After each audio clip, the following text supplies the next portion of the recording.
यदि आप या आपके आसपास कोई खर्राटे लेता है तो आप इसे ट्राई कर सकते हैं। आदि मुद्रा।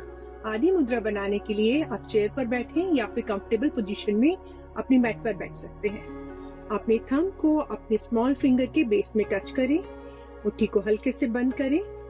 पूरे शरीर को रिलैक्स रखते हुए अपनी मुट्ठियों को या तो अपनी थाइस पर रखें या फिर अपनी गोद में रखें। आंखों को कोमलता से बंद करेंगे। हल्के हल्के सांस लीजिए, छोड़िए। लगातार 15 से 20 मिनट ये अभ्यास रोज करें। बहुत जल्दी आपको फर्क नजर आएगा।